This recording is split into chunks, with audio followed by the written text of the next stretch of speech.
quand tu arrives au stade, tu sens voilà, le public, il est déjà fou, il veut que tu gagnes, voilà, il chante. Et ensuite, le match se passe pas très bien parce on perd 2-0. Mais ensuite, il y a un détail qui fait que voilà, on revient à 2-1 sur une erreur de Wölfli. 2-1, Goran il marque, et juste avant la mi-temps.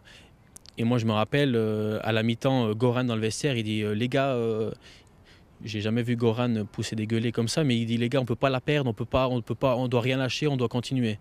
Et là, il y a quelque chose qui s'est passé. Et même, on entendait presque le public à la mi-temps qui poussait, qui chantait. On s'est regardé dans les yeux, on s'est motivé. Et ensuite, quand on est reparti sur le terrain, ben, j'ai eu des échos dans l'autre vestiaire, il y avait Regazzoni qui disait les gars, faites attention, voilà. Et ils étaient un peu sûrs d'eux. Et nous, quand on est revenu sur le terrain, ben, on a tout donné, et IB s'est un peu éteint petit à petit. Ben, et à la fin, ben, c'est toujours un peu la même chanson, c'est la coupe qui sourit aux sessions. À propos de petits détails, Didier Crétenant, il y en a eu un de petits détails dans votre carrière, c'est ce penalty à aller tirer durant la finale de 2006, là aussi contre Young Boys. Vous étiez en 3e position dans la série. Franchement, il se passe quoi à ce moment-là? J'ai envie de dire dans la tête, dans le ventre et peut-être même un petit peu plus bas dans le caleçon. J'ai pas beaucoup joué, je suis rentré dans les prolongations, et quand Christophe Moulin, le coach, me demande si je veux tirer, je n'ai pas hésité une seconde. Après, les gens m'ont dit que j'étais un peu fou, un peu inconscient, mais moi, j'étais bien, j'étais dans ma bulle, et je n'ai pas douté une seconde.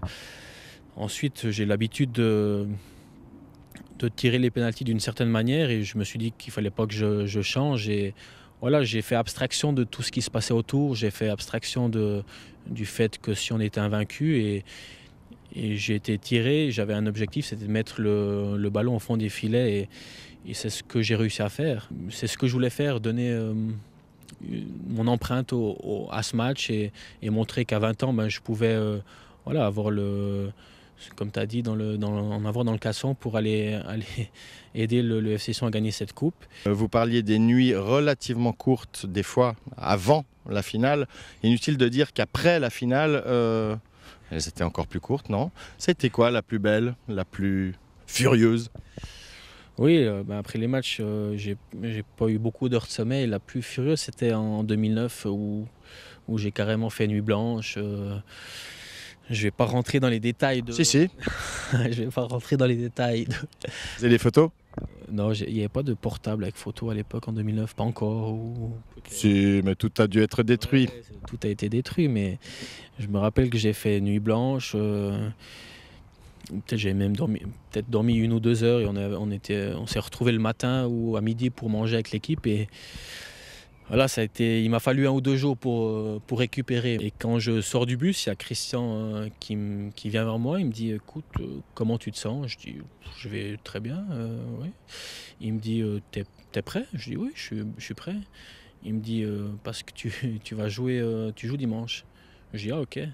Et puis il me dit ouais, mais tu sais que le terrain il fait 105 mètres, il fait pas 80 mètres, donc tu cours dans les deux sens. Je dis ok, je prends note. Et il m'a annoncé comme ça à la sortie du bus 2 jours avant que j'allais jouer.